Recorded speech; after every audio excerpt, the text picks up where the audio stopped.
everybody, I'm Natalia Bonner. Welcome back. I'm so excited to be here today and share this really fun motif that I've quilted out using my brand new Sway 4, it's a little hard to see here on camera, but also my Sway 3 machine quilting rulers. This design is so much fun. Now, you can expect quite a few more videos like this coming in the future. I've been having a lot of fun playing around with these brand new Sway machine quilting rulers. Really, the designs and the possibilities with these machine quilting rulers are limitless. I'm so excited about them. You can pre-order these brand new Sway machine quilting rulers. There's a Sway 3, a Sway 4, and a Sway 5 over on our website, peaceandquilt.com. Let's hop over to my machine and let's get marking first.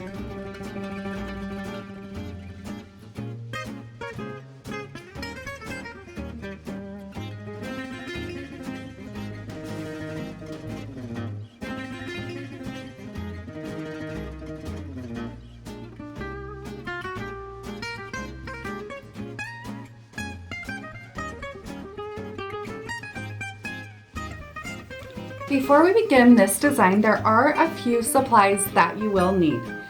I am going to be doing a bit of marking. I like to use the blue Mark Be Gone marker. I'm going to want to have a straight ruler, like a rotary type ruler, to mark out a few lines. Of course, we want some thread. I'm going to be using So Fine on the top and bottom line in my bobbin. Now today we're going to be machine quilting with rulers, specifically my Sway 4 machine quilting ruler and my Sway 3 machine quilting ruler.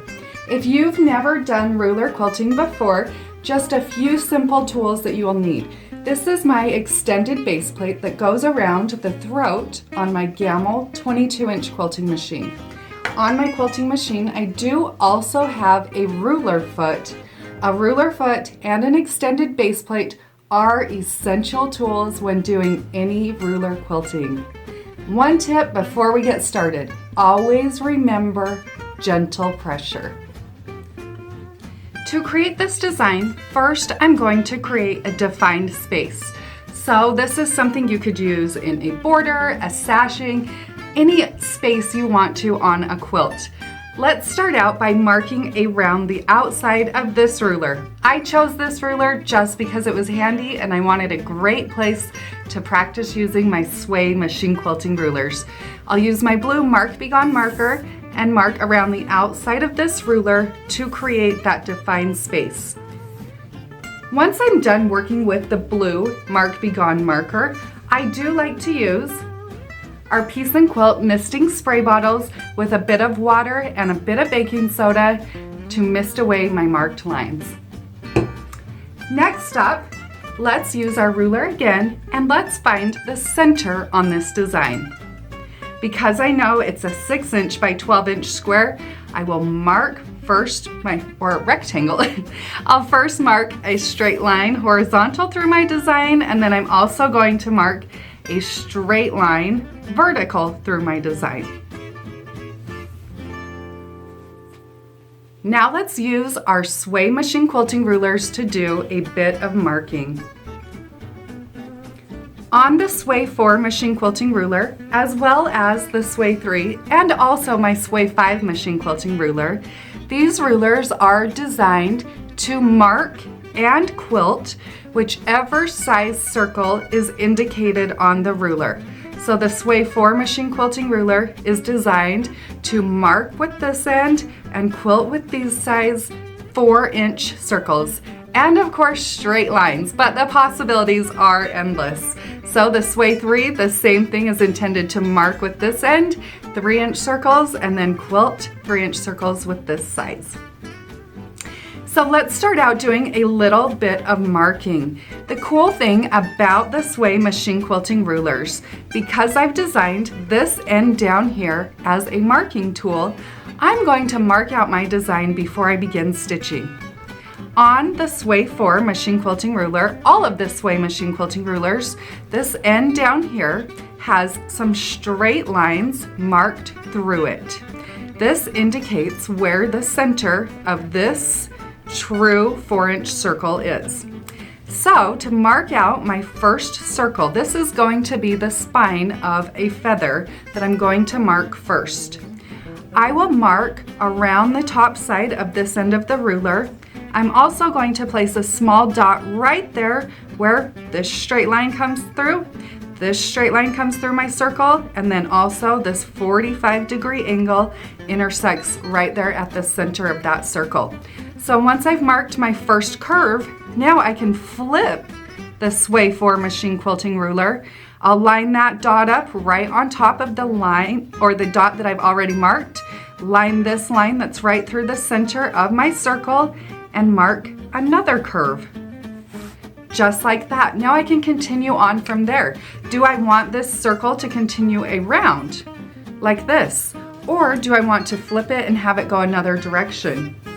I'm going to actually use the Sway 3 machine quilting ruler here and add just a small curl onto the end of this feather design.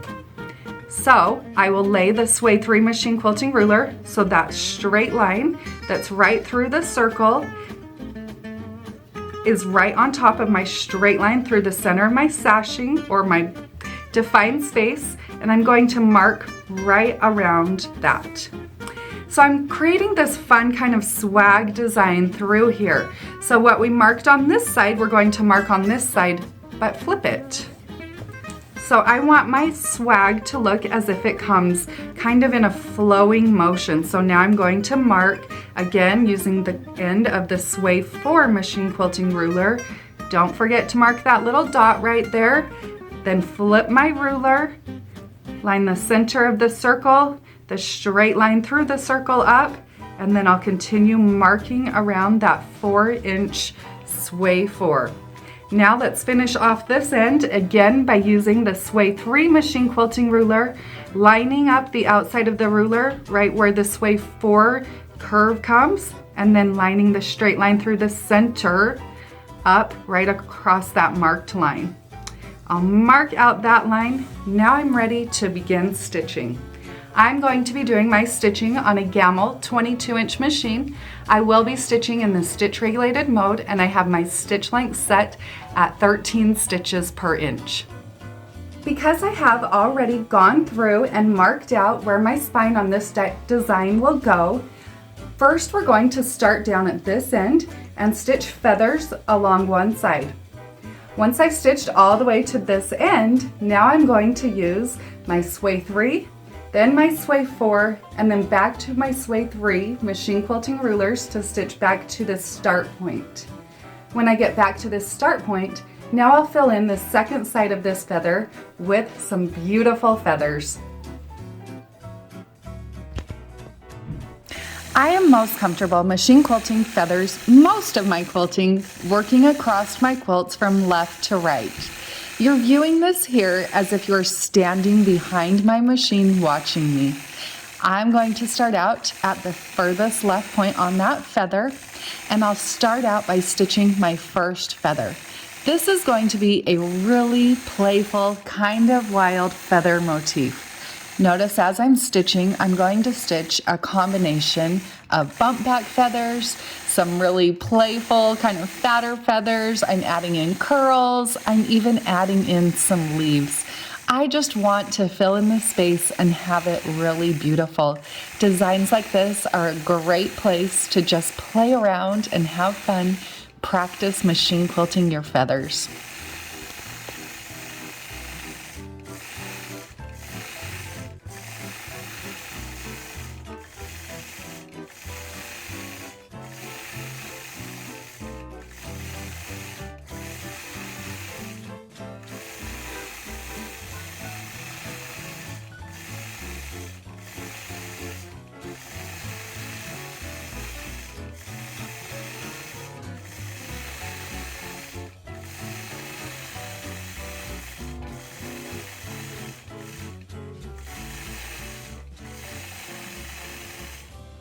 Now that I've stitched that feather all the way across one side, I'm going to quilt back right where I started.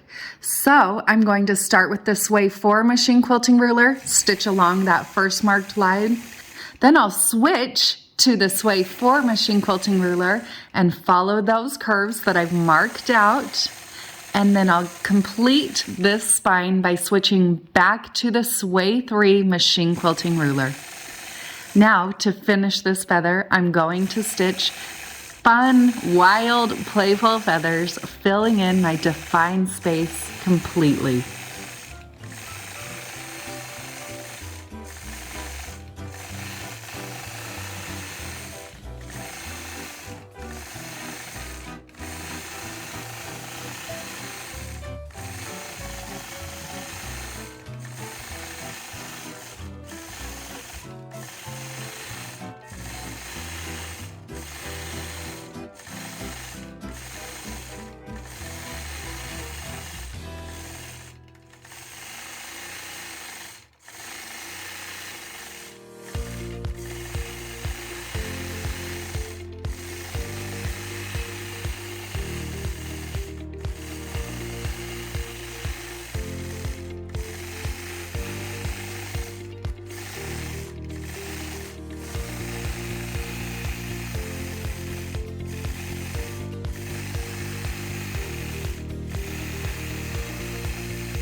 I love how this motif turned out. The possibilities with these new Sway rulers really are endless.